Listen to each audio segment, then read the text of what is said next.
প্রিয় বন্ধুরা, আপনারা দেখতে পাচ্ছেন যে আমি একটা কাটা নিয়েছি, যার কিছু অংশ আগে থেকে খোলা হয়ে গেছে। কেন খোলা হয়ে গেছে, যে এটা ভিডিওটা অনেক লম্বা হয়ে যাবে সেজন্য। তো আপনারা দেখতেছেন আমি এসি কর্ড লাগিয়ে ফেললাম আমার ইলেকট্রিক সাপ্লাইয়ের সঙ্গে।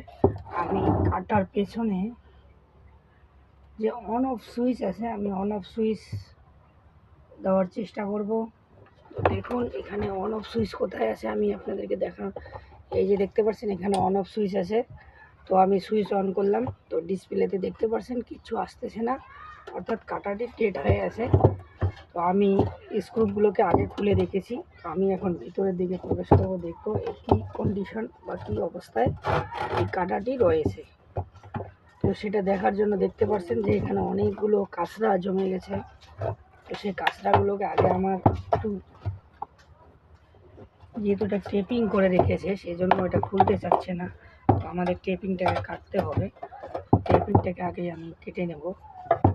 টেপিংটাকে কাটার জন্য আমাকে উল্টো দিকে নিতে হবে, কারণ এখানে একটা পুরো টেপ রেখে দিয়েছে। তো আপনাদেরকে আমি দেখাচ্ছি, দেখতে পাচ্ছেন যে আমি এখন এটা পুরো বডিটাকে ওপেন করে নিলাম।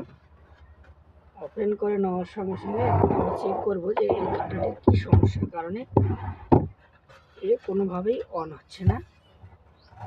তো সেটা দেখানোর জন্য আমাদের যেহেতু এখানে ডিসপ্লে লাইন অনেক কিছুই আছে, সেই জন্য আমরা এটাকে খুব আলতোভাবে সাইডে রেখে দিলাম, যাতে করে কোনো ধরনের আমাদের সমস্যা না হয়।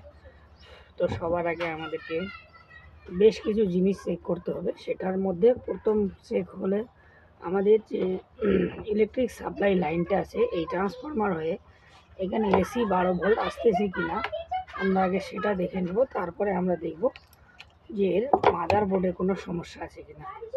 তো সেজন্য আমাদের মাল্টিমিটারকে আমরা এসি মোডে করে নেব। এসি মোডে করে নেওয়ার পর, যেহেতু আমরা এসি লাইন দিয়ে রেখেছি,